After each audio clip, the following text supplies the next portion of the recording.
Fora da política não há salvação. Um canal e podcast para discutir política.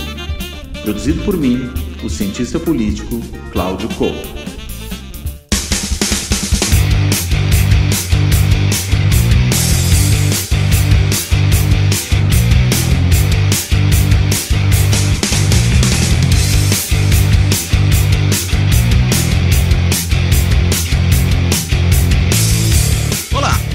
Este Fora da Política Não Há Salvação vai tratar do que será a extrema-direita, ou do que já é até em alguma medida, mas a gente vai tentar entender o que se pode esperar dela, a extrema-direita no Brasil pós-governo Bolsonaro.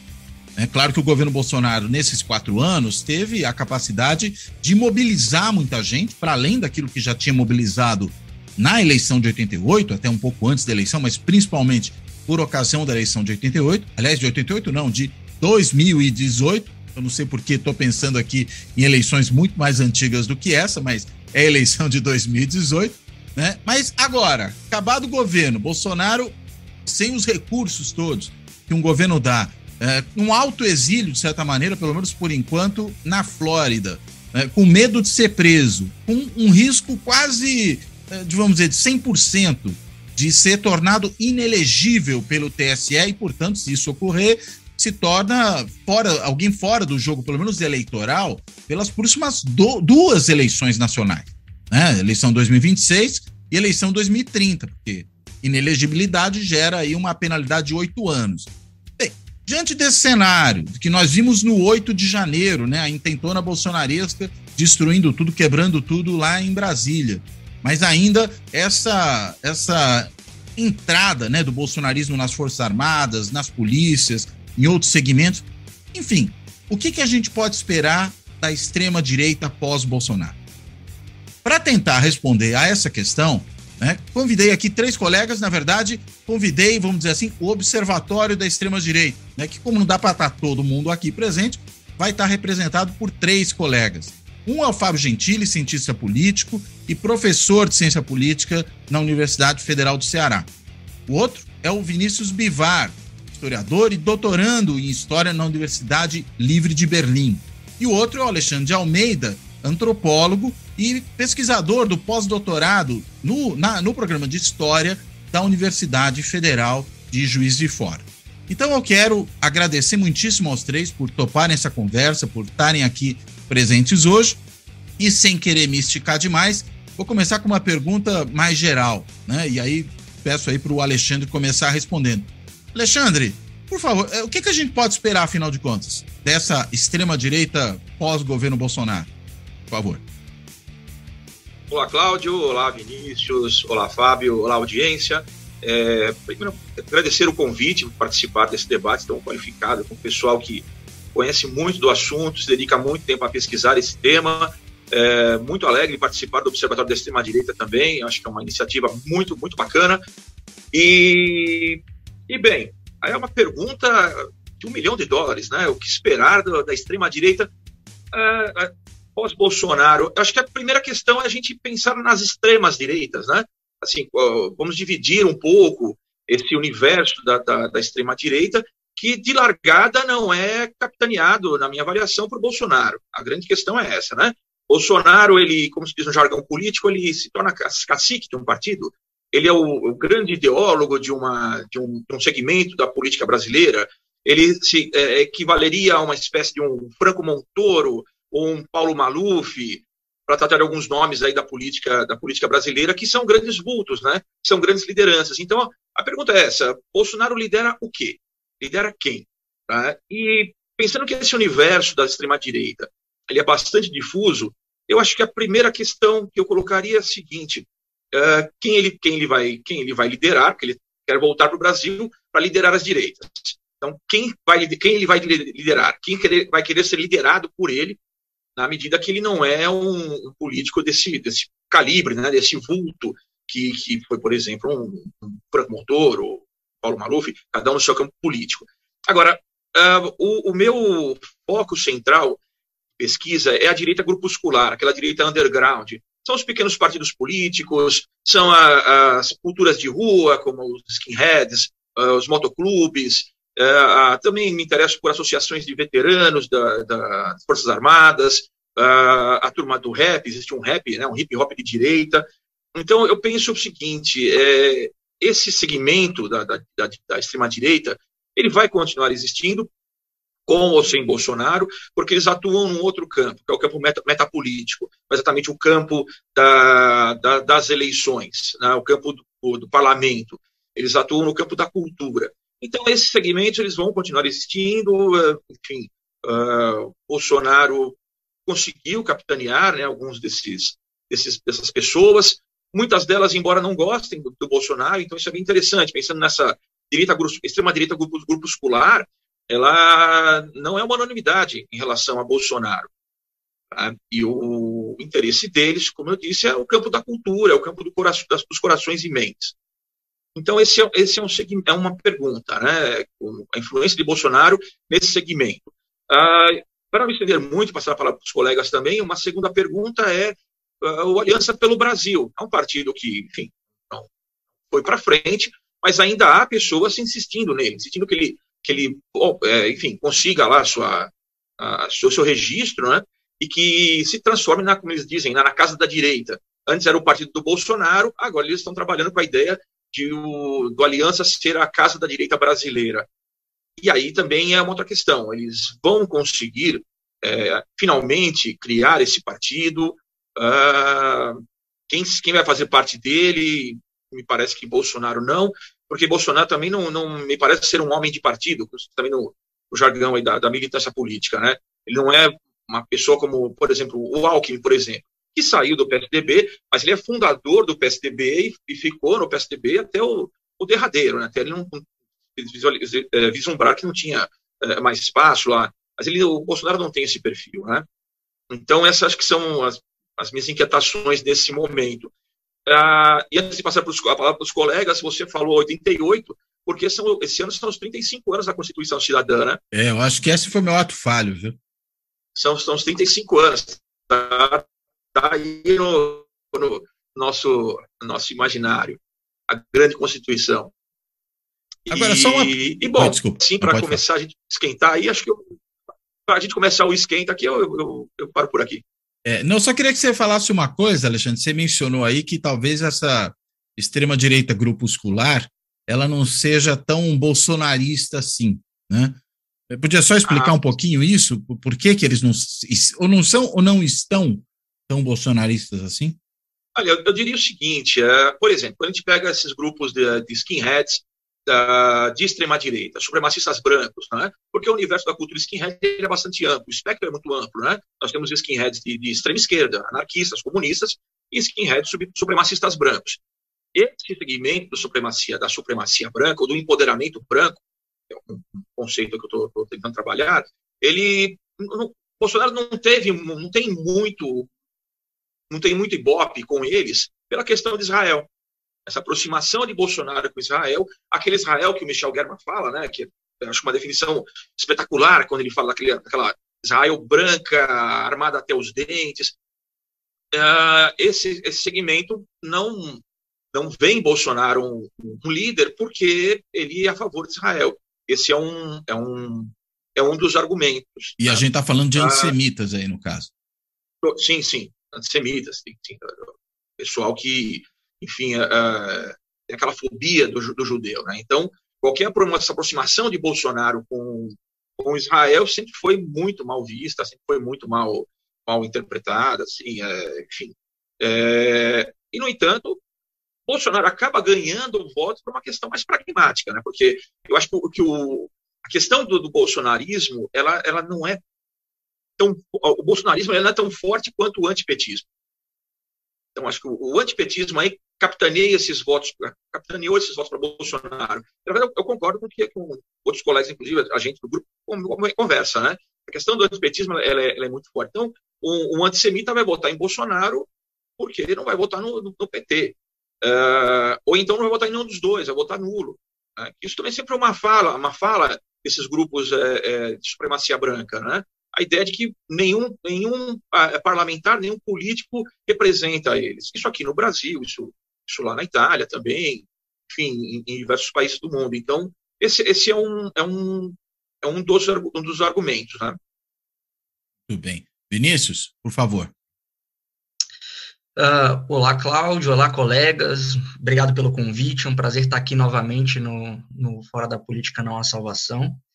E a minha avaliação vai muito na direção do que o Alexandre acabou de falar, né, de entender a extrema-direita como um agrupamento de forças que, do ponto de vista eleitoral, optou por Bolsonaro nos últimos 2 ciclos. Né? Então, o que a gente essencialmente precisa avaliar para responder essa pergunta que você propõe, Cláudio, é basicamente qual vai ser o resultado, ou quem vai ser o vencedor, né, quem vai ser essa nova liderança que vai emergir a partir desse enfraquecimento ou da saída do Bolsonaro do poder.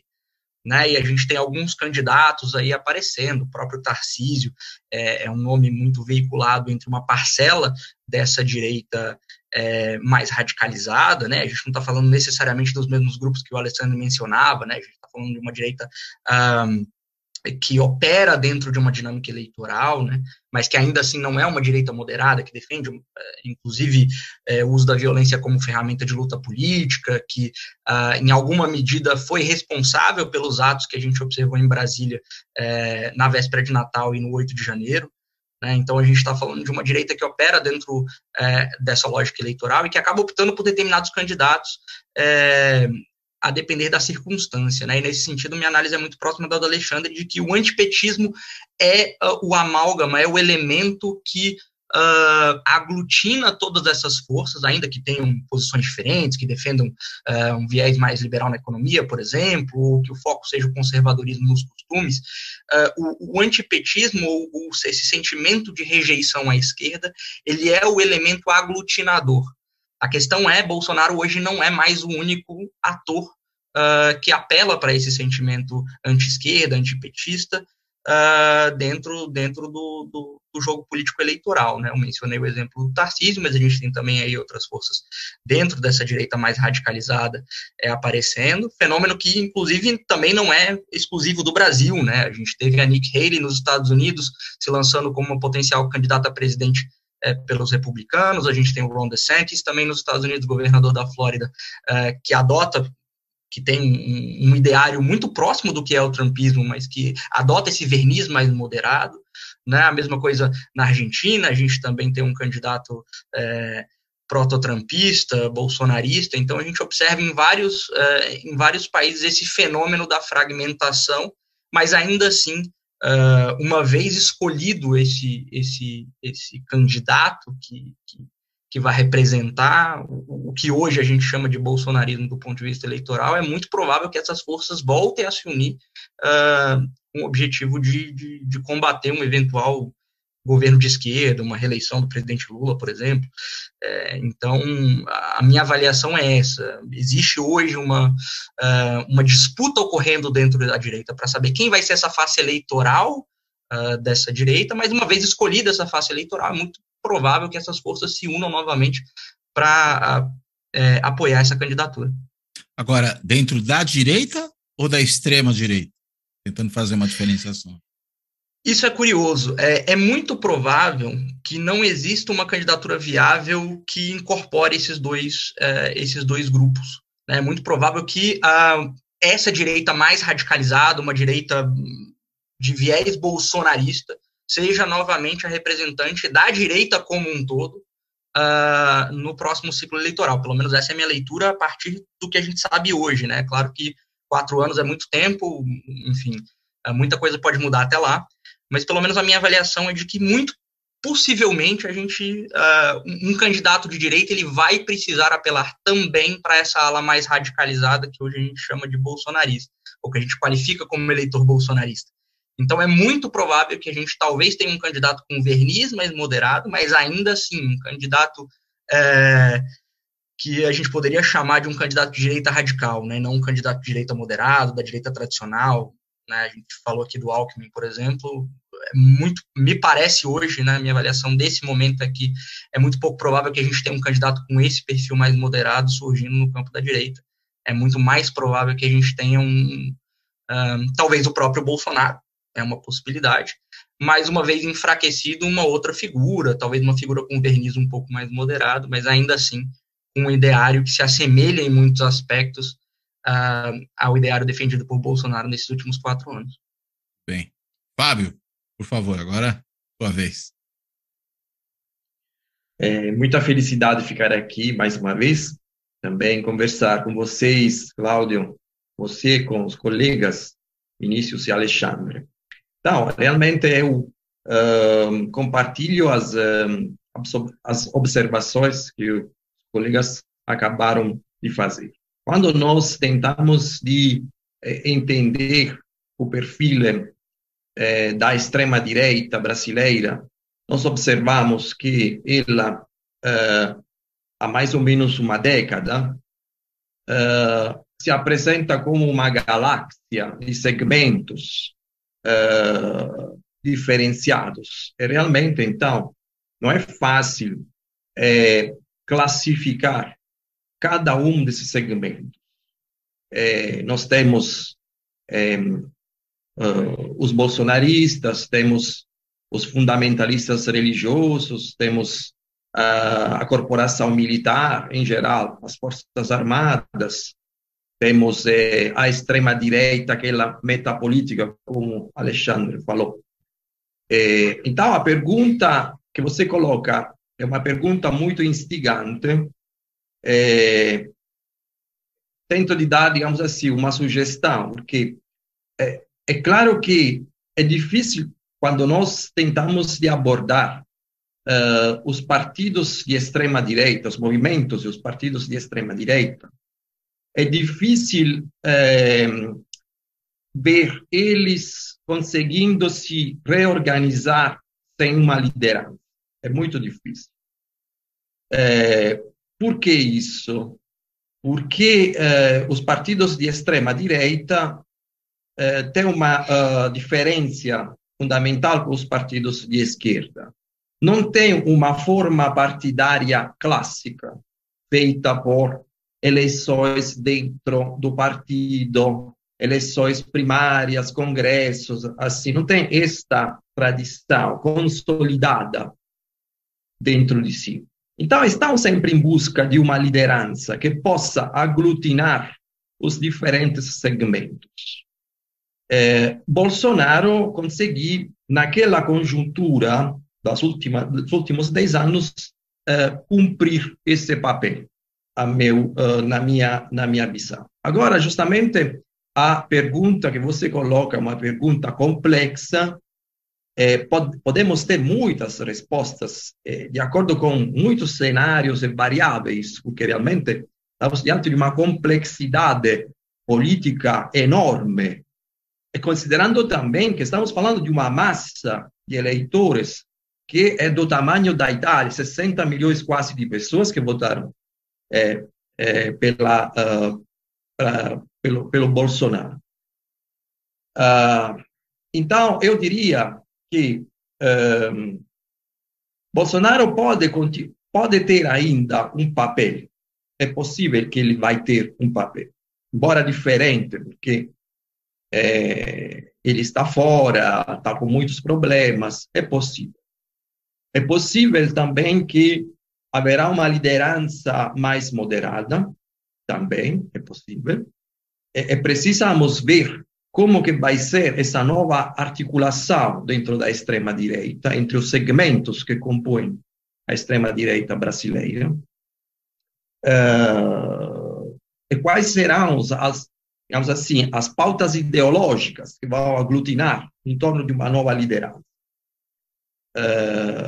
O antipetismo foi um grande aglutinador, porém, não necessariamente vai ser o principal argumento para os próximos anos, inclusive porque isso vai depender muito da forma que o próprio governo Lula vai atuar, é claro. Então, isso é porque se o Lula consegue fazer uma boa articulação dentro do Congresso, é possível que alguns setores moderados desta direita, e aqui nós entramos naquele outro assunto que você falou. Estamos falando de direita ou de extrema-direita, mas realmente não é fácil, porque as aproximações são muito... os dois segmentos se aproximam muito, e de acordo com as mudanças, as conjunturas vão se aliando, vão se afastando, vão em busca de novos aliados. Então, existe um jogo político que nós precisamos observar, analisar agora, ao longo desses 4 anos. Eu estudo muito a direita italiana, como vocês sabem. Então, pode ser também interessante pensar que quando Berlusconi, na década de 90, agglutinou a direita italiana em torno de uma nova pauta, e inclusive teve um papel importante em legitimar os herdeiros do fascismo como força de governo, como atores aptos a governar, ele desenvolveu, então, uma liderança dentro desta galáxia de direita. Muitos se perguntavam, uma vez que Berlusconi sai da política, porque está sendo processado, porque foi considerado inelegível por 5 anos, será que a direita vai se reorganizar? E muitos achavam que isso não ia acontecer. Porém, aconteceu. E aconteceu até com uma força que ninguém imaginava, em torno de novas lideranças, Salvini, Meloni, e agora a própria volta de Berlusconi, que está desempenhando um papel importante dentro desta aliança de direita. Está no governo com uma força eleitoral muito expressiva. Então, é claro que no caso brasileiro você tem diferenças no caso italiano. Porém, eu concordo com a ideia que esta direita extrema vai justamente se reorganizar em torno de uma nova liderança, que a gente não sabe ainda bem quem que pode ser, porém também o próprio Bolsonaro poderia ser uma das opções, mas talvez com um papel um pouco diferente, assim, não é para descartar isso. Assim como eu acho muito importante também que entender que nós temos Bolsonaro, o bolsonarismo e a extrema-direita. E a direita. Quatro objetos assim que têm aproximação, mas também são bem diferentes entre eles. E para finalizar, Bolsonaro desempenhou este papel também, eu concordo com, foi citado o colega German. German fala uma coisa muito interessante. A liderança do Bolsonaro, também com seus silêncios, quando ele não fala, mas ele já está dando um recado ao povo da bolsonarista. E então também tem esta questão aqui que não é para subestimar. Agora, uma coisa interessante, né? Eu vi um elemento aí que, de alguma forma, apareceu na fala de vocês três, não necessariamente da mesma maneira, mas na minha cabeça aqui, ele começou a se juntar, né? O Alexandre mencionou a tentativa que existe aí de fazer ressurgir, né, o Aliança pelo Brasil. Ressurgiu, eu quero dizer, como projeto, porque parou pelo meio do caminho e tudo mais. Seria o partido 38ão, né? Até usando as balas lá como símbolo e tudo mais, teria o número 38, essa história toda. Né? Depois o Vinícius falou da questão dos ciclos eleitorais, né, e da importância que isso teve na construção do bolsonarismo. Usou a expressão do Bolsonaro como aglutinador, né, desse processo.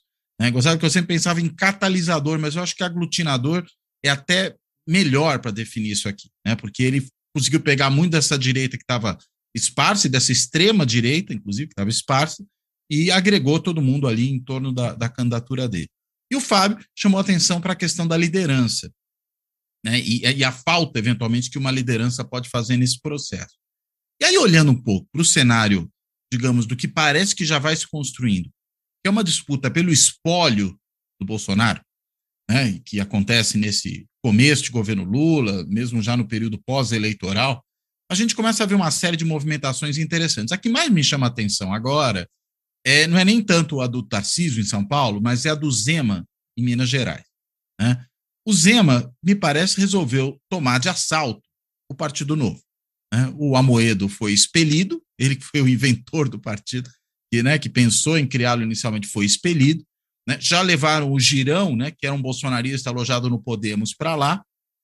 O Zema deu uma declaração quando saiu da reunião dos governadores com Lula, dizendo que achava que o 8 de janeiro tinha sido uma coisa provocada pelo próprio governo para se vitimizar, uma fala, me parece, ultrajante, uma fala dessa natureza, né? E agora muito afeita a um modo bolsonarista de lidar com a política, né? Ainda mais saindo da reunião de governadores com o presidente da República, no momento também me parece muito significativo. E outro dia também ele deu uma declaração, quando foi perguntado sobre as suas diferenças em relação ao Bolsonaro, que o que os distinguia, pura e simplesmente, é que o Bolsonaro era mais exaltado e ele menos. Né? Basicamente isso.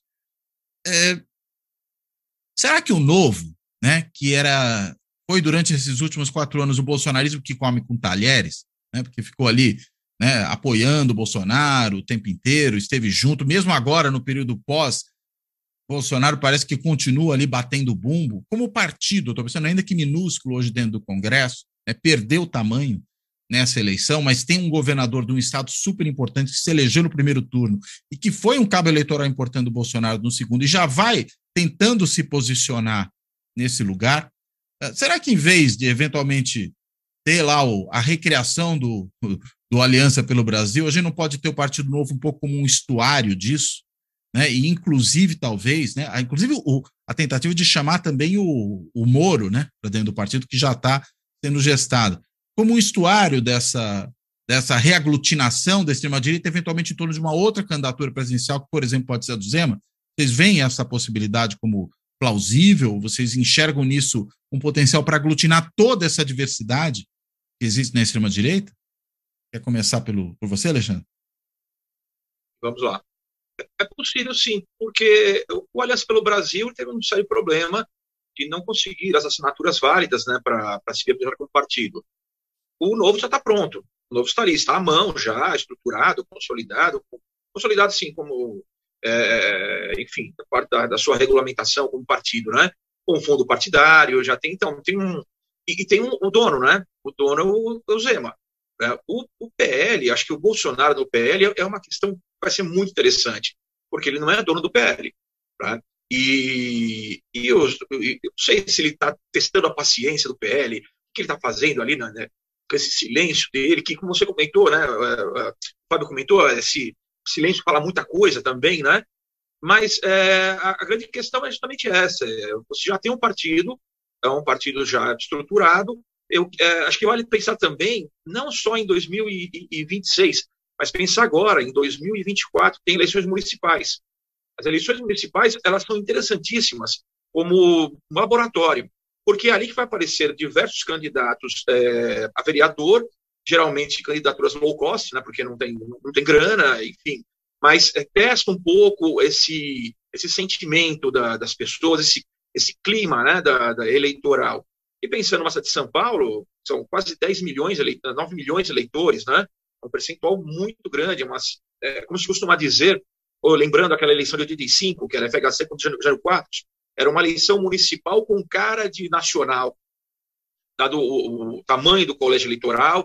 Estou falando só apenas de São Paulo, né? Claro que Belo Horizonte. Está falando da disputa pela Prefeitura de São Paulo em 85, né? Que foram as primeiras eleições para as capitais depois da ditadura, né? Exatamente, foi a primeira eleição direta, né? Não tinha mais a figura do prefeito biônico, né? Que até então era o Covas, né? Que foi nomeado. Exato, o Covas foi indicado pelo Montoro, eleito em 82, no que também foram as primeiras eleições diretas aí para governador depois da ditadura. Ainda era ditadura, sim. Mas enfim, depois de 64, né? Sim, sim. Então, eu acho que aliás, desculpa, só me corrigir, não depois de 64, porque a gente ainda teve uma eleição para governador em 65, né? Mas depois que, vamos dizer, os militares, durante a ditadura inaugurada de 64, resolveram acabar com a eleição para governador. Aí ela só volta de forma direta em 82, e o Montoro, eleito no estado de São Paulo, indica o Covas para prefeito da capital. Perfeito. Eu acho que um olhar atento para as eleições municipais, do ano que vem é um exercício bem interessante para a gente pensar aí como que Bolsonaro vai performar durante essas campanhas, se ele puxa voto, né, porque a grande questão é essa. Eu tenho uma figura que é popular, né, num segmento da política brasileira, mas traz voto. É isso que importa para o partido, né? Isso que é o que interessa, né, na eleição.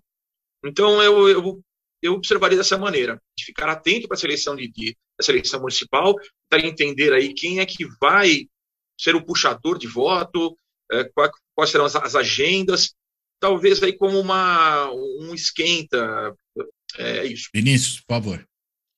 Tendo a concordar com o que o Alexandre mencionou, né? Acho que as eleições municipais, elas podem ser uma espécie de prévia, né? Sobretudo para que se avalie a capacidade eleitoral de determinadas figuras, né? A gente falou do Tarcísio, falamos do próprio Bolsonaro, o Cláudio colocou o Zema na conversa, que também faz parte desse ecossistema de figuras que estão lutando por esse espaço que foi deixado por Bolsonaro dentro do que hoje a gente chama de bolsonarismo, mas enfim, é um movimento que, acho que todos concordamos, é maior que o próprio Bolsonaro, transcende a figura de Bolsonaro enquanto candidato.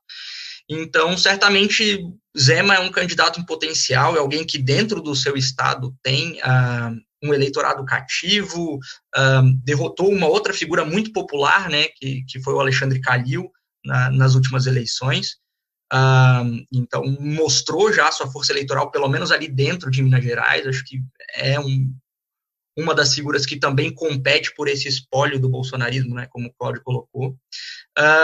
E sobre o Partido Novo, né, de maneira mais ampla, eu acho que o Partido Novo vem se posicionando já há algum tempo, né. Acho que essa crise que acabou levando à saída do Amoedo é evidência disso, né, desse processo de radicalização do Partido Novo, que começa como um partido, digamos assim, um partido liberal europeu, no sentido de ser mais pró-mercado, e atrair muito desse eleitorado mais liberal, até um certo segmento libertário do eleitorado também acabou migrando para essa esfera de influência do Partido Novo, mas que desde essa confusão, né, entre o Amoedo e os outros líderes do partido, ele vem se bolsonarizando, ele vem cada vez se radicalizando mas justamente porque observou, acho que uma oportunidade, né, uma oportunidade eleitoral. Existe um eleitorado cativo, sobretudo, por exemplo, a questão dos costumes é um dos pontos absolutamente fundamentais que mobiliza uma porcentagem muito grande do eleitorado. Então, invariavelmente, essa é uma questão que vai aparecer dentro das candidaturas de direita, porque sabe-se que é uma questão que mobiliza muitos votos, né? Mas, obviamente, que isso acaba levando a uma competição dentro desse espectro político da direita e da extrema-direita, né? Ao fim e ao cabo, é necessário que uma liderança saia vitoriosa desse embate para competir com um potencial candidato de esquerda, que também a gente não sabe quem vai ser, né? Então, acho que foi o Fábio que mencionou, inclusive, né, que a questão do antipetismo ela pode acabar perdendo relevância num eventual próximo ciclo eleitoral, de fato, mas algumas pautas dentro, talvez pautas mais circunscritas dentro desse fenômeno maior que a gente chama de antipetismo, acho que tendem a permanecer relevante. A questão dos costumes certamente é uma delas. A questão, acho que, da política econômica, né? A gente já vê o governo sendo bombardeado de críticas aí devido a algumas falas recentes do presidente Lula contra a política de juros do Banco Central. Então, a gente já tem alguns pontos aí que tendem a seguir como parte do debate público e continuar sendo relevante justamente nesse processo de disputa por esse vácuo deixado por Jair Bolsonaro dentro dessa direita mais radicalizada, sobretudo. Porque eu acho que a direita moderada, ela acaba flutuando em alguma medida, né? Pelo menos no primeiro turno, ela acaba votando em um candidato mais moderado, mas diante das circunstâncias é possível que também essa direita moderada seja atraída para um outro candidato mais próximo do bolsonarismo, né, e ficando em dois nomes, de novo, Tarcísio e Zema, num eventual próximo ciclo eleitoral. Então, a ver qual a relevância que essas questões vão continuar tendo, né, no debate público e como que isso vai impactar justamente nessa disputa por esse eleitorado insatisfeito seja da direita moderada ou dessa direita mais radicalizada e até mesmo da extrema-direita, né? Os grupos que o Alexandre mencionou no início do nosso bate-papo. Fábio, por favor. Então, para responder a esta questão que você colocou, que é uma questão muito importante, quer dizer, a disputa pela liderança dentro da extrema-direita e suas relações também com a direita, então, com um setor um pouco mais moderado, eu voltaria sobre um elemento que o Alexandre colocou. Esse projeto de casa de direita, ele colocou, que me parece que poderia ser um projeto interessante, porque, inclusive, quando você pensa nessa perspectiva de uma casa que vai hospedar várias almas, várias lideranças, você pode pensar até numa aliança que não haverá necessariamente um catalisador, um aglutinador, um líder que nem o Bolsonaro, mas que pode ter várias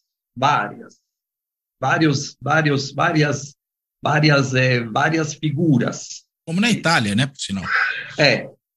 Entende? Então, tomara que a direita não está me ouvindo agora, porque não quero passar para eles uma sugestão, porque realmente essa ideia da casa da direita, se eu fosse um eleitor, um político de direita, eu pensaria um pouco, mas tomara que eles não vão ouvir o seu programa. Concordo que os nomes que foram feitos, dependendo depois das circunstâncias, assim, do capital eleitoral que cada um deles pode trazer para essa nova configuração da extrema-direita, podem ser Moro, Tarcísio, Zena, um deles, sem dúvida. E concordo que concordo também com Vinícius, que um dos grandes desafios, uma vez que você tem digamos assim, um segmento duro de eleitores fiéis, que são os eleitores que votam à extrema-direita, sejam eleitores bolsonaristas, votam de qualquer jeito, não estão interessados em saber, eles votam. Então, isso já é um segmento expressivo. Porém, não dá para ganhar uma eleição apenas com eles. Então, é preciso optar de volta também segmentos do eleitorado, mobilizar também um eleitorado conservador, moderado, liberal conservador, enfim, também religioso, que possa se identificar nessa nova aliança. Então, por isso que a ideia de casa de direita é interessante. E também concordo com a ideia que o antipetismo pode ser, mais uma vez, um argumento interessante, não com aquela força que teve no passado, porque nós temos, por exemplo, o exemplo também, voltando na questão da Itália. Por exemplo, um dos elementos que sempre foi utilizado, embora o comunismo, o Partido Comunista não existe mais, e o Partido Democrata tem muito pouco a que ver com sua raiz do Partido Comunista, continua até hoje Berlusconi e também os outros da extrema-direita falando os ex-comunistas, os pós-comunistas. Então, o anticomunismo, em alguns setores, continua sendo um argumento bom, poderoso para... eu imagino, então... Para mobilizar corações e mentes, né? O antipetismo vai continuando a ser um bom argumento para assustar segmentos moderados do povo brasileiro e falar, olha, eles são comunistas, não confiem neles, são petistas, são bolivaristas, chavistas, enfim. Então, acho que também esse argumento será ressignificado, talvez não terá mais aquela força de 10 anos atrás, 8 anos atrás, ou da última eleição, mas pode ser utilizado. Então, É mais ou menos isso o cenário. E inclusive, para finalizar, concordo com o Alexandre, o laboratório das eleições, é claro, porque quando você está em busca de uma nova liderança, é claro que vai observar, que vai dar nas eleições municipais, porque é lá que você pode ter um potencial, a potencial figura que do local vai para o nacional, trazendo um capital eleitoral muito expressivo. Agora, uma coisa que eu acho que é interessante, né? Vocês mencionaram também, o Bolsonaro nunca foi um homem de partido, né? Tanto que andou pulando aí entre vários partidos, embora às vezes haja uma superestimação disso, porque tem dupla contagem, se não tripla contagem, né? Eu digo isso porque o antigo PDS, né, que virou PPR, que virou PPB, que virou PP, que depois mudou de nome de novo e voltou a ser PP, enfim, é um só partido, né? Que foi aquele pelo qual o Bolsonaro passou mais tempo, partido número de urna 11, que é o atual partido do Arthur Lira. Mas, de qualquer maneira, mesmo nesse meio tempo, ele foi para o PFL, e por sinal também surgiu da antiga Arena, ou uma dissidência do PDS, né, diga-se de passagem, né, passou pelo PTB, passou pelo Partido Social Cristão, né, flertou com o Patriota, acabou não indo para lá, mas depois disse para o Partido Ecológico Nacional para virar Patriota, né, e aí deixou pendurado lá na brocha, né, tirou a escada e o partido ficou lá, acabou no PSL, enfim. A gente sabe que a gente está falando de uma figura que era muito mais líder de um certo tipo de movimento, ou talvez, né, eu vou insistir um pouco nessa história, às vezes eu tenho uma certa dificuldade, embora eu acho que eu estou errado, de ver no Bolsonaro um líder no sentido próprio da palavra, né, no sentido de alguém que organiza os seus. Me parece que ele é muito mais esse elemento aglutinador passivo do que ativo. Ele muito mais, vamos dizer, encarna uma expectativa de um monte de gente, mas sem ter essa imensa capacidade organizacional. Pelo menos eu percebo dessa forma. Vocês me digam se vocês acham que é por aí ou se vocês têm uma leitura diferente da minha. Então, a gente pode chamar isso de líder, que seja chamado de líder, né? Mas é que eu realmente, nessa questão organizacional, é que eu tenho a minha dúvida de chamar o Bolsonaro dessa maneira. Só para a gente comparar, o Alexandre lá atrás falou de Montoro, né, falou de Maluf, que eram organizadores de partido. Né? Se a gente pensar no Lula, é um organizador do partido. O velho Brizola era um organizador de partido. Estamos falando de coisas diferentes, entendo. Né? Bolsonaro é um pouco esse franco atirador, né? E, digamos, chegou na hora certa, no lugar certo, num ambiente que estava muito propício. Agora, ele sai de cena, né? Este aglutinador específico desaparece, só que entendo eu que a sua passagem pelo poder abriu um terreno imenso para ser ocupado, e antes não estava ocupado. A gente fala, mas tinha aí um monte de elementos já da extrema-direita que existiam na sociedade brasileira, em outras também, mas estamos falando do Brasil. Não, de fato havia, mas eles não tinham quem os representasse, eles não tinham quem os aglutinasse. O Bolsonaro foi e conseguiu fazer isso. O PSDB estava ali muito mais por falta do que propriamente por encarnar isso. Embora o próprio PSDB tenha sido puxado para a direita em função de ocupar esse espaço, né? Veja o que é o PSDB atual, ainda que desmilinguido, e o que foi o PSDB da origem, um partido de centro-esquerda que subiu no palanque com Lula no segundo turno de 89. Vamos sempre lembrar disso. Estamos falando de coisas muito diferentes, e não é só pelo Bolsonaro, é inclusive pelo que veio depois que o próprio Dória se inviabilizou e até saiu do partido. Né? Então o PSDB ocupava esse espaço ali meio por falta mesmo. Não tem tu, vai tu mesmo, né? Um pouco essa ideia. Só que me parece que hoje, talvez um sucedâneo, assim, um substituto tão fajuto, né, porque pode ser uma real direita, me parece que ele não teria o mesmo sucesso. Tem espaço para alguma coisa mais substanciosa. Né? E a gente falou já, claro, do Partido Novo, né? Mas dá para dizer que essa coisa mais substanciosa que pode vir também se deve, né, essa possibilidade, esse terreno aberto ao seguinte, ao fato de que essa extrema-direita que existia espalhada por aí, ela não só cresceu durante o período Bolsonaro, ou seja, aquele que era um mero eleitor do Bolsonaro em 2018 virou um bolsonarista em 2022, né, para a gente imaginar essa metamorfose pela qual muita gente pode ter passado, mas eles também se multiplicaram. Então há um aprofundamento e um espalhamento. Vocês enxergam assim?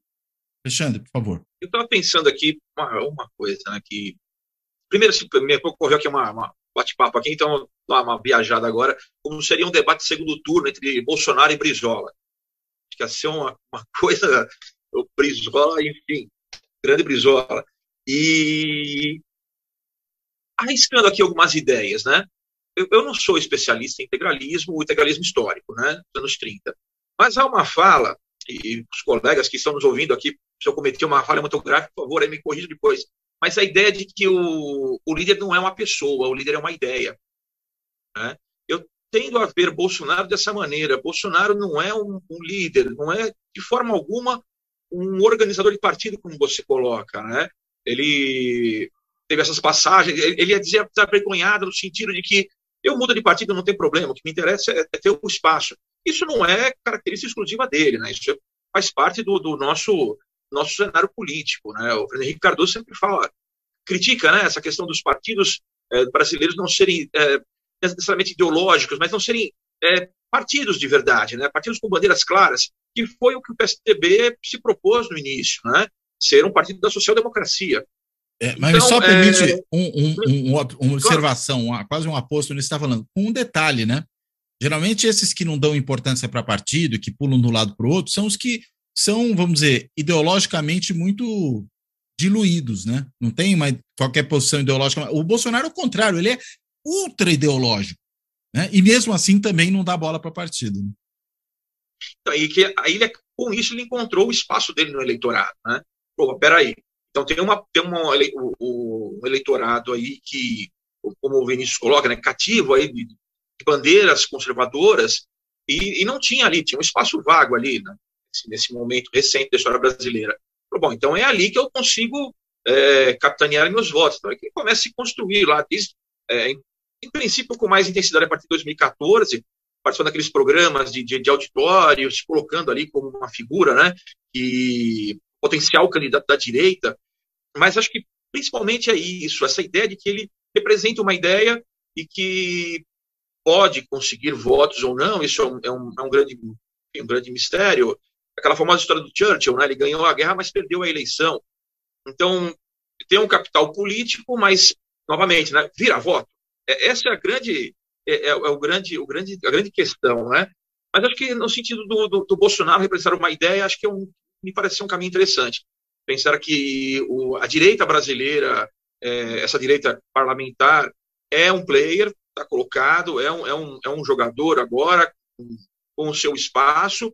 A grande questão é como, em relação à extrema-direita, como a democracia lida com a extrema-direita, porque eu acho que é um movimento de mão dupla, me parece, né? Da mesma forma que a extrema-direita ela cresceu, houve também alguns...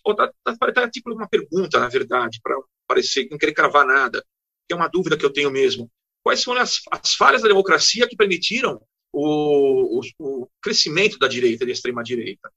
Então, não é só um mérito da direita e da extrema-direita, há também as falhas, essa ideia de uma espécie de um cordão sanitário democrático que confinaria as direitas e olha, tá bom, a democracia prescinde permitir a existência de uma direita, né? Mas você fica nesse cantinho aqui que a gente vai fazer o jogo dos adultos aqui, né?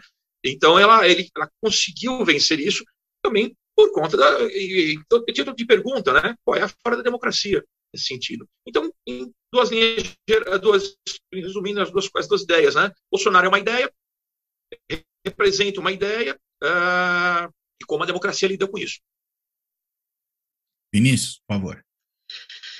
Então, Cláudio, eu acho que também em muitos aspectos o Brasil foi uma espécie de laboratório para o Jair Bolsonaro, né? A gente teve em vários momentos Bolsonaro experimentando com determinadas ideias, vendo como isso ressoava, né, no eleitorado brasileiro e às vezes voltando atrás, às vezes mudando de posição. Então houve também um processo bastante curioso, porque ao mesmo tempo é um processo de adaptação do próprio Bolsonaro à expectativa de uma parcela do eleitorado brasileiro, sobretudo aquela parcela que votou nele nas eleições de 2018, mas ao mesmo tempo também um processo de, o que pelo menos aqui fora a gente chama de, por falta de um termo melhor, normalização de ideias extremistas. Então, eu acho que esse é um fenômeno bastante estudado aqui nas direitas europeias, na direita americana, e que, em alguma medida, também na direita brasileira, né, sobretudo no caso do bolsonarismo, se fala nesse processo de normalização. Não no sentido de que as ideias de extrema-direita se tornem normais, mas no sentido de que ideias que até então eram consideradas ideias extremistas passam a fazer parte do debate público de maneira mais evidente, no sentido de que algumas posições que seriam consideradas inaceitáveis, indiscutíveis, passam a ser debatidas como legítimas ou como parte do jogo democrático. Eu acho que o bolsonarismo, em alguma medida, ele replica essa dinâmica, essa dualidade entre a adaptação e os experimentos que Bolsonaro fazia. Eu acho que o caso mais emblemático talvez seja o caso dos imigrantes venezuelanos, né, onde a gente teve aquela crise na Venezuela naquele momento, uma entrada massiva de imigrantes ali pela fronteira brasileira, e a resposta imediata do governo Bolsonaro foi replicar o discurso da direita europeia, um discurso xenofóbico contra aqueles imigrantes e a presença daqueles imigrantes no país, mas vendo que aquilo não gerava muita ressonância, não gerava muito burburinho, o governo vai dar um cavalo de pau argumentativo e passa a usar aqueles imigrantes como uma espécie de exemplo de como a Venezuela deu errado, explorando um aspecto que gerava mais resultado do ponto de vista eleitoral para o eleitorado brasileiro, que é a questão do antipetismo, a figura da Venezuela como essa espécie de Estado socialista malvadão que falhou com essas pessoas, e o Brasil seria uma espécie de salvador dessas pessoas contra os desmandos do governo venezuelano. Então, nesse sentido, a gente observa que o Bolsonaro também experimentou, em determinadas ocasiões, com aquilo que dava mais resultado do ponto de vista eleitoral para ele, mas, ao mesmo tempo, normalizou e trouxe para o debate público, né, questões que até então eram confinadas a isso que a gente chama de extrema-direita, como, por exemplo, a própria questão dos costumes, né, que já foi falada aqui por todos nós, foi uma das questões que foi central, né, nesse processo de normalização e conversão do Bolsonaro num candidato eleitoralmente viável. Eu acho que esse foi o espaço que se abriu, né, e dialogando um pouco com a pergunta que você fez sobre o Bolsonaro enquanto organizador. Eu também não vejo o Bolsonaro como uma espécie de organizador. Acho que Bolsonaro se utilizou desse período justamente para expandir a possibilidade de que temas tradicionalmente vinculados à pauta de extrema-direita fossem discutidos pela população como temas normais e democráticos, né? E acho que um sintoma disso também é, inclusive, a percepção de muitos daqueles que participaram e foram presos no 8 de janeiro em Brasília, de que aquilo não era um ato grave, de que aquilo não era um atentado contra a democracia, de que era direito daquelas pessoas fazer o que fizeram no dia 8 de janeiro em Brasília.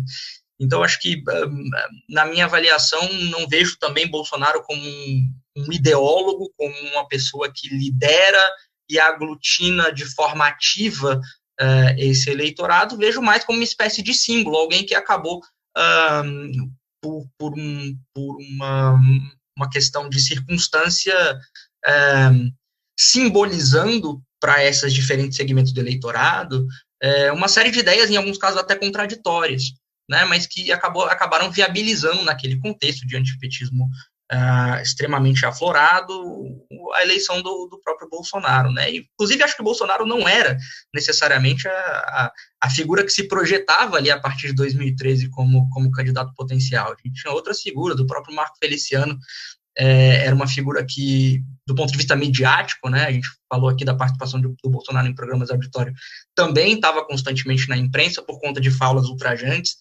Então, acho que minha avaliação seria um pouco nesse sentido, de enxergar o bolsonarismo como essa dualidade entre o Brasil como uma espécie de tubo de ensaio da extrema-direita, ou dessa extrema-direita específica, né, bolsonarista, ao mesmo tempo em que Bolsonaro se converte, por justamente simbolizar tudo aquilo que é contra a esquerda, numa espécie de símbolo para esses diversos grupos que acabam viabilizando o Bolsonaro eleitoralmente, né? Interessante que isso está falando, Vinícius, vai ao encontro exatamente daquilo que o Alexandre falou do Bolsonaro como ideia, né? Isso. Mais como ideia do que propriamente como líder, né? É um pouco nessa... E não é uma ideia necessariamente que ele, Bolsonaro, pessoalmente manifesta. Mas que ele encarna, porque o Bolsonaro, né? também é uma construção. Eu acho que um pouco dessa experimentação, ela caminha no sentido de um argumento do Bolsonaro enquanto construção. Ele se constrói de acordo com essa resposta que ele recebe, sobretudo das redes sociais, né? E nesse sentido, as redes sociais vão ser absolutamente centrais no monitoramento desse humor do eleitorado bolsonarista, né? Então ele vai se apegar muito às redes sociais justamente para se construir enquanto um símbolo dessa extrema-direita que ganhou espaço aí a partir de 2013, 2014. Uhum. Fábio? Essa é uma questão muito complexa, realmente, muito complexa.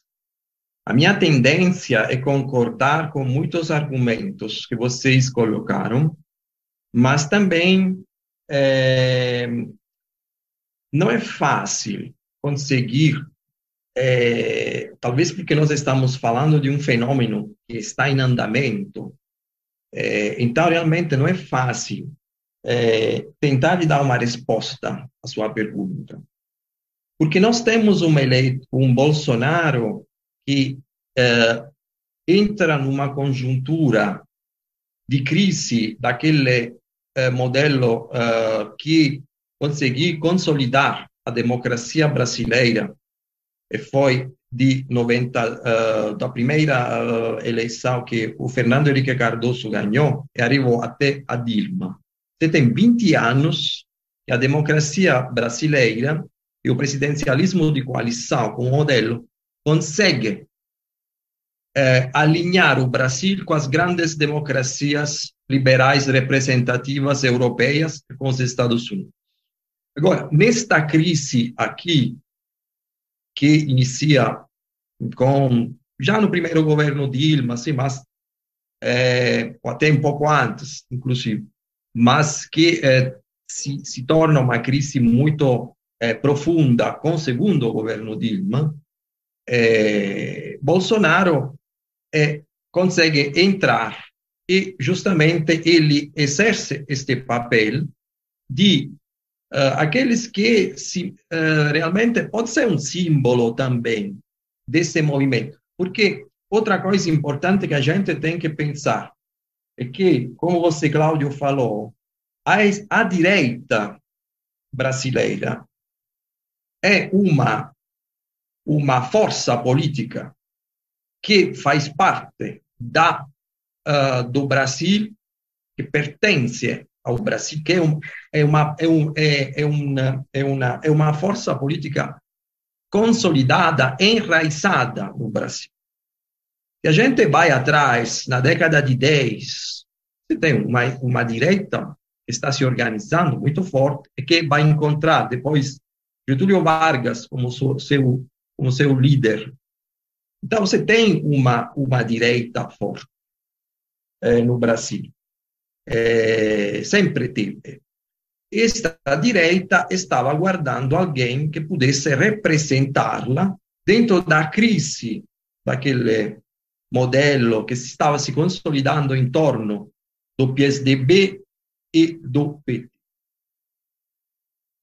É difícil dizer, realmente, Bolsonaro, eu tenho um pouco de dificuldade a escolher algo, porque para mim é um pouco tudo que vocês falaram, e também alguma coisa a mais, porque ele é um símbolo, ele é uma ideia, ou representa uma ideia, tanto que, sabe, muitos líderes de direita falam, vocês podem até me matar, mas jamais matarão a minha ideia, a ideia que eu estou tentando de... Então, tem também essa ideia, essa questão aqui. Então, é um pouco todas essas coisas. Desculpa, aqui. Só pontuar, e até o Lula, quando ia ser preso, fez um discurso dizendo que ele agora não era mais uma pessoa, era uma ideia, né? Ou seja, essa noção do líder como ideia, ela é forte mesmo. O próprio Vargas fez isso com o suicídio, inclusive. Sim, exatamente. Isso é muito de líder populista, isso, que perpassa a questão da mediação partidária, tanto que o próprio movimento se identifica com o líder. Bolsonarismo vem de Bolsonaro, por exemplo. Também tem esta questão aqui. Agora, só uma questão, eu concordo, tem uma questão que acho interessante, quando Vinícius fala, mas ao longo dos 4 anos de Bolsonaro no poder, a direita cresceu ainda, até crescer. Então, aqui a questão é, Bolsonaro foi líder de um movimento antissistema que vai no poder e se torna poder, governo do país. Então, ele se torna também estatista. Além de ser antissistema, político antissistema, outsider, depois se torna estatista. E quando ele se torna estatista, eu tenho um pouco de dificuldade a dizer que ele é apenas um símbolo, um líder passivo. Existe também o Bolsonaro estatista, que é um fracasso, porém existe. Então, é um pouco nesse dilema que a gente tem que pensar, a questão que você colocou. Essa é um pouco a minha... Você está dizendo o Bolsonaro governante? É nisso que você está pensando? Sim, porque existe também um Bolsonaro governante e que governa de acordo com aquilo que Vinícius falou, legitimando uma pauta que existe no país e que também é compartilhada para uma massa enorme de pessoas. A questão dos direitos humanos, por exemplo, mas a questão da segurança em detrimento da liberdade também. Então, ele, como estatista, coloca essas questões. E essas questões, inclusive, têm um fundamento. Elas vão puxar dentro daquela alma profunda do eleitor de direita, de extrema-direita brasileira. Então, é difícil separar, então, o Bolsonaro que, digamos assim, está lá como símbolo de um movimento, do Bolsonaro depois governante, estatista, que também tenta de transformar pautas ideológicas, assuntos que pertencem também à cultura da extrema-direita em agenda de governo. Então, isso me gera sabe, eu fico com esse dilema aqui.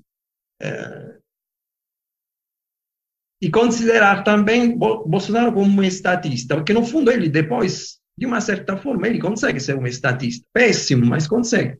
Tem esta questão aqui também. É interessante porque eu vejo o governo Bolsonaro, queria ouvir de vocês, eu chamo isso de governo movimento.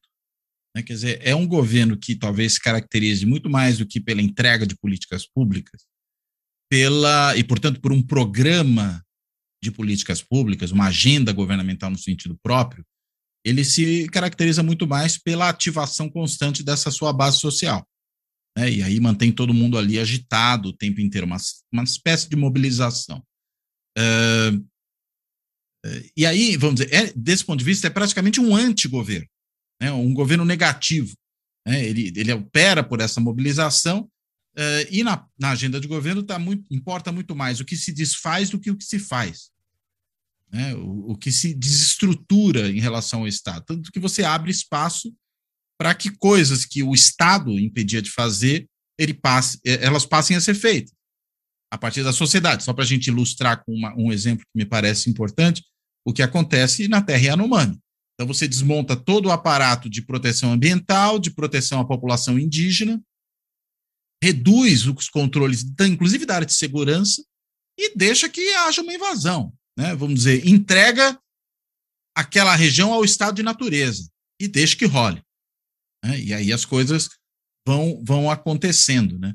Então, talvez ele seja esse estadista ou governante, sei lá o termo que a gente pode usar aqui, tão fracassado, né? No sentido de que o governo dele é um antigoverno. Mais do que um desgoverno, como às vezes a gente costuma dizer no vocabulário cotidiano da política, é um antigoverno mesmo, né? E é por isso que também casa com uma certa agenda, neoliberal, que é também de redução do Estado. Quer dizer, você vai tirando a presença do Estado em um monte de lugares, inclusive da onde seria até o Estado mínimo, né? Por exemplo, guarnecendo certas regiões, protegendo certas regiões, né? Deixa tudo ao Deus dará, né? Não sei o que vocês acham disso. Eu estou reagindo um pouco ao fato. Até porque, Cláudio, eu acho que você tocou num ponto fundamental, né? O bolsonarismo, enquanto movimento, ele não é um movimento propositivo. Ele não é um movimento no sentido de propor que determinadas ideias sejam colocadas em pauta. Ele é um movimento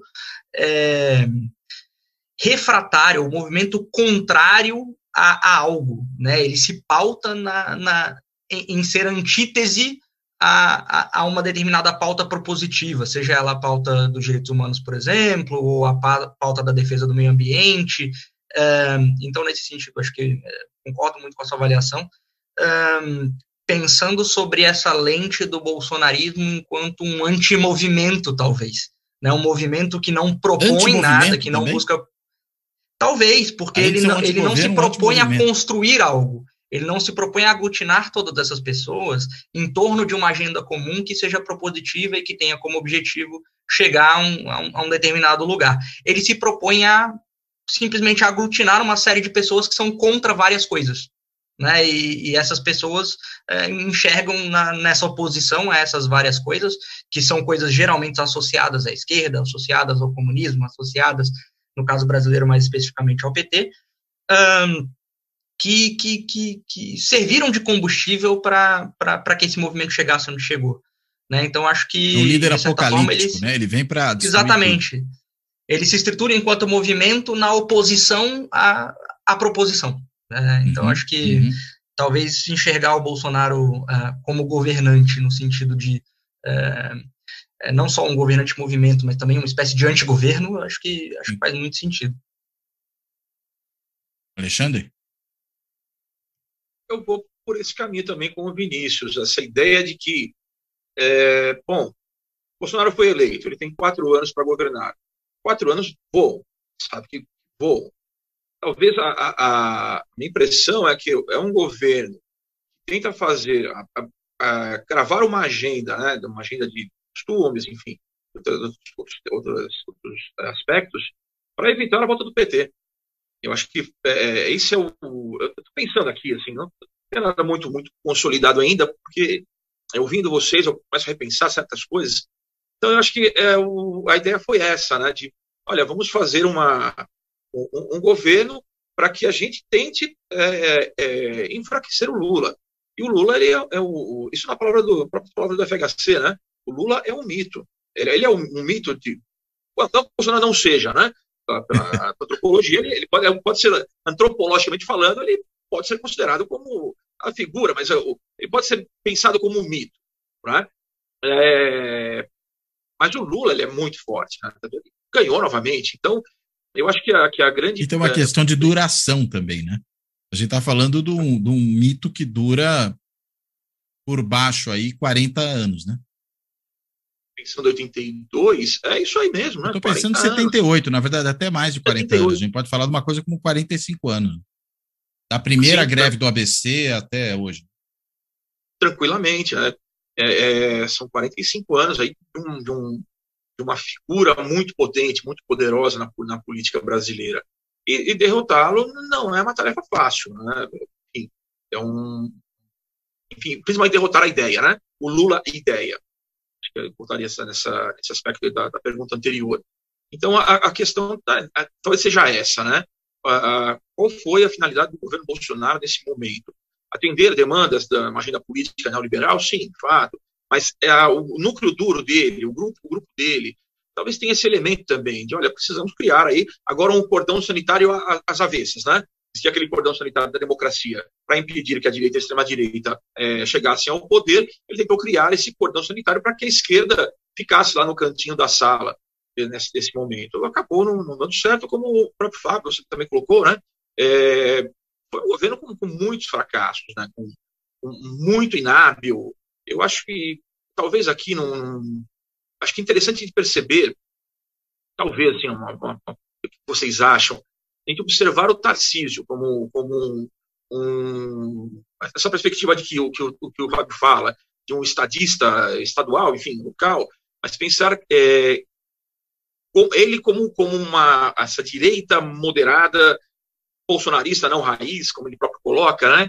Talvez ele seja um sinalizador de alguma coisa que está por vir aí, pensando nessa direita que não quer mais voltar para o armário, né? E de um governo positivo, né? No sentido de que tem agenda, tem proposta, pretende não só desconstruir, mas construir alguma coisa. Porque, pode veja... pensado nessa linha.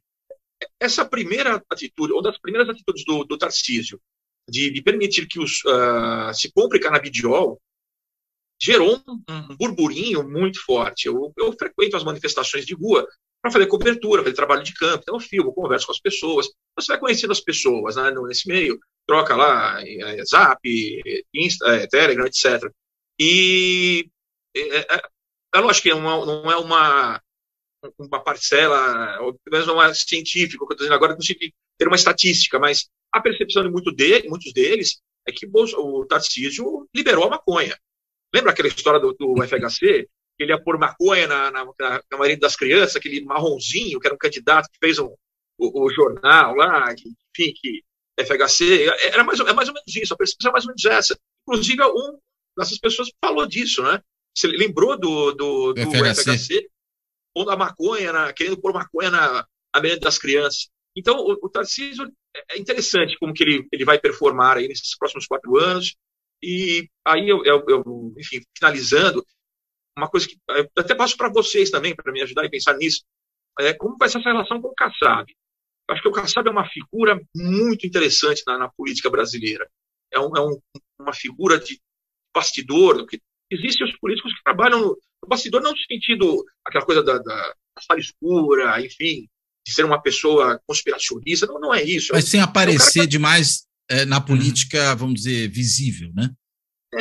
O Kassab, talvez, como você está colocando aqui, como um organizador. Isso. E aí eu jogo essa bomba no colo de vocês, porque eu estou pensando nisso, né? Qual vai ser o papel do Kassab nesse processo aí de reorganização de uma direita?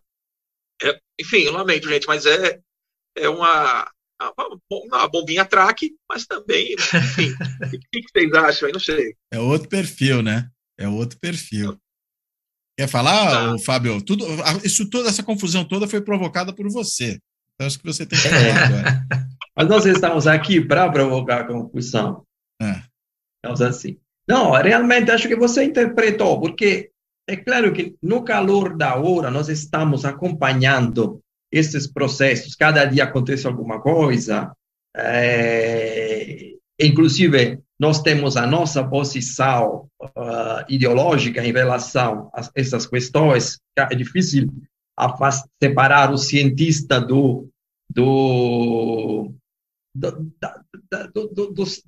da pessoa que está acompanhando, do homem político que acompanha as coisas, que tem paixões, enfim. E você acha que interpretou assim bem? Quer dizer, o estatista do antigoverno, nesta perspectiva aqui, para não cair depois naquela ideia só do desgoverno, da destruição. Mas o que está atrás desta destruição? Existe um projeto de antigoverno que mobiliza milhões de pessoas. É um pouco isso que eu tentei dizer, justamente para tentar de passar uma imagem mais complexa de um processo que realmente é um processo muito complexo, porque envolve muitas variáveis, muitos segmentos disso. Tá? Essa ideia de um Bolsonaro, um governador, um estatista de um modelo de antigoverno que aconteceu no Brasil nos últimos 4 anos, gerando uma tragédia realmente absurda, porque eu sempre costumo dizer, mas já desde 2019, quando tomou posse, e já deu para perceber que os próprios mercados financeiros que tinham apoiado a eleição dele já estavam desconfiando, porque o real, se você vai ver o real, variação cambial? Sim, sim. A troca do real com dólar, com euro, já em 2019, você tem o real que é totalmente desvalorizado. Quer dizer, os próprios mercados financeiros já estavam percebendo que ele não estava com um projeto de governo para garantir. Ou como dizem os mercados financeiros, já estavam precificando o Bolsonaro. Sim. E estavam precificando muito, muito ruim. Quer dizer, um cara que não ia gerar crescimento no país. Então, a avaliação é justamente essa, muito negativa. Estamos diante de um dos piores governos da história da humanidade, não apenas do Brasil, a meu ver. Porque é muito difícil de encontrar algo de bom que ele fez. Mesmo as coisas que ele mesmo reivindica, fez positivo, boas, eram coisas que já estavam sendo feitas antes, que ele vai utilizar. Que pelo menos essas aí, algumas ele não interrompeu, né? Mas fora isso, realmente tem muito pouca coisa de construção. Muito bem, pessoal. Acho que foi uma conversa muito interessante essa aqui. Acho que não que a gente já tenha todas as respostas para a pergunta inicial, mas eu acho que pelo menos a gente começa a ter algumas novas perguntas, né? E com isso a gente consegue avançar um pouquinho mais.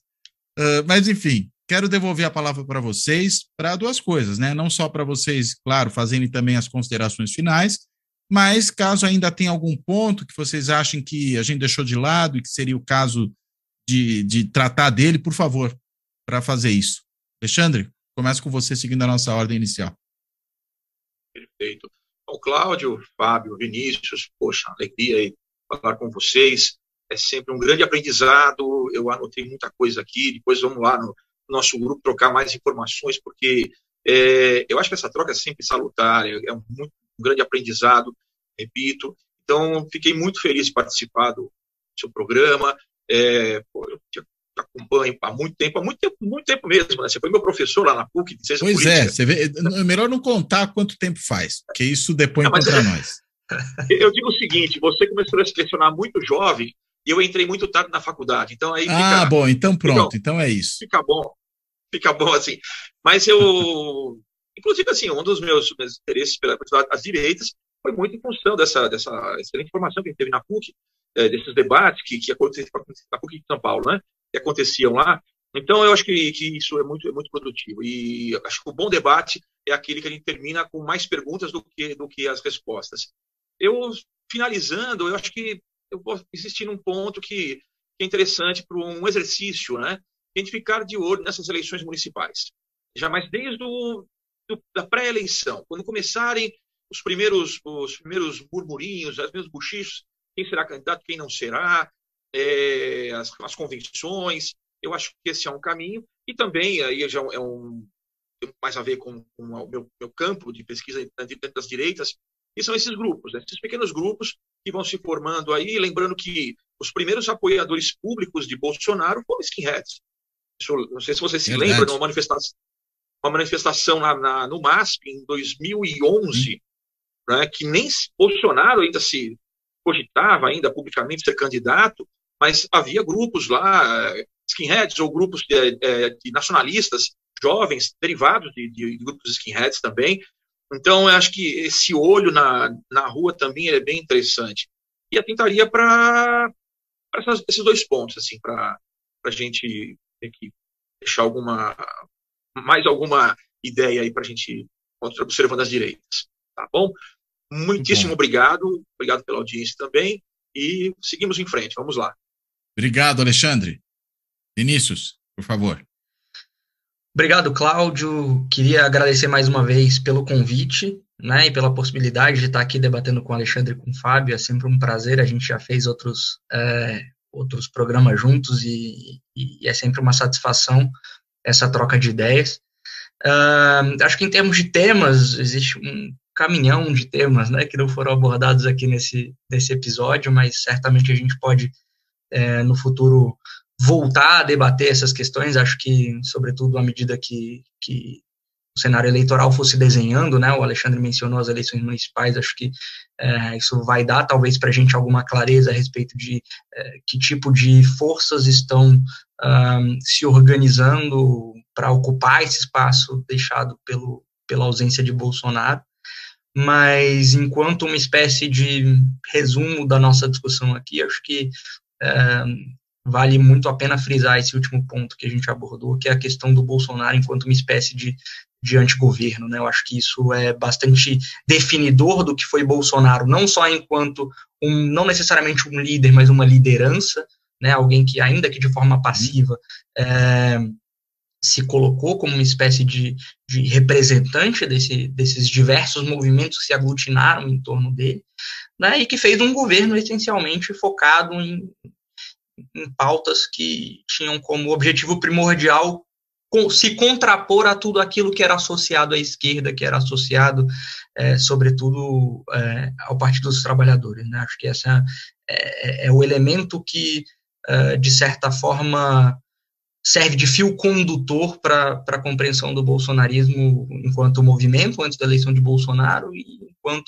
enquanto governo a partir de 2018, né? A desconstrução de tudo aquilo que era associado à imagem da esquerda ou à imagem do PT ou ao comunismo, né, de maneira mais ampla, já que isso também é um elemento, né, uma categoria que é evocada pelo bolsonarismo constantemente. Então, deixo aqui o meu agradecimento mais uma vez a você, aos ouvintes, aos colegas que estiveram aqui debatendo comigo, e espero que tenhamos mais oportunidades para continuar aí a nossa discussão. Muito bem, Vinícius. Fábio, a última parola. A última parola. Então, eu joguei nas suas cabeças essa ideia do antigoverno, assim, então se viram com esse quebra-cabeça. Obrigado, arrivederci, tchau e até a próxima. Não, estou brincando. Realmente foi maravilhoso. Realmente a gente poderia ficar aqui mais 3, 4 dias para conversar sem parar, assim. Foi maravilhoso conversar com você, Cláudio, com Vinícius, com Alexandre. É sempre um prazer. Estamos saindo daqui a hoje com muitas pistas para pensar, para fazer boas reflexões. Concordo com a ideia de Alexandre. As próximas eleições será um bom teste para entender um pouco quais são os caminhos que a extrema-direita vai tomar, quais lideranças poderiam ser aproveitadas. Tomara que eles não estão acompanhando seu programa, porque se realmente eles pegarem a ideia da casa da direita, não, é sério, realmente, é uma boa ideia isso aqui. Alexandre como líder da casa da direita, não seria ruim. Enfim, é isso. Concordo. Você está falando do nosso Alexandre aqui, né? Não do Alexandre de Moraes. Sim. Alexandre, sim. O Xandão daqui, né? Xandão daqui, Alexandre o Grande. Já que ele lançou essa ideia, tomara que não vai ser o líder também dessa ideia, ou que alguém vai falar para ele ser, seria um problema, seria um problema. Mas, enfim, é isso. Foi excelente. Muito bom, obrigado, Fábio. Bem, então, com essas últimas palavras, le ultime parole do Fábio, a gente vai fechando por aqui. Eu quero, além de agradecer aos três, ao Vinícius, ao Alexandre, ao Fábio, agradecer a todas e a todos que têm acompanhado o Fora da Política Não Há Salvação, tanto por meio do canal do YouTube, como por meio do podcast, aí nas mais de 20 plataformas em que ele está disponível e é possível acessá-lo. E quero também agradecer a todos e a todos que têm apoiado o projeto do canal por meio de algum tipo de apoio institucional. Pode ser, às vezes, o mais simples ali, apertar o botãozinho do valeu demais e fazer uma pequena contribuição momentânea ali para o trabalho. Pode ser também se tornando membro do Clube dos Canais ou membro do canal por intermédio do Clube dos Canais, que permite uma contribuição frequente, né, mensal. Ainda, numa modalidade similar, quem quiser também fazer a assinatura simbólica do Fora da Política Não Há Salvação no site do benfeitoria.com. Eu digo que a assinatura é simbólica, porque afinal de contas ninguém vai deixar de assistir isso aqui se não fizer assinatura, mas quem quiser apoiar, claro que tem esse instrumento também. E finalmente até para quem quer fazer algum tipo de contribuição usando o Pix do canal. E a chave Pix do Fora da Política Não Há Salvação é também o e-mail de contato do canal para quem quiser mandar sugestões, críticas, fazer algum tipo de solicitação, enfim, é tudo por ali, é o contato @ fora da política não há salvação.info. Vou repetir, contato @ fora da política não há salvação.info, claro que sem cedilha, sem tio, né, dessa maneira. Bem, então, de tudo isso, eu termino por aqui, até a próxima.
Fora da Política Não Há Salvação. Um canal e podcast para discutir política. Produzido por mim, o cientista político Cláudio Couto.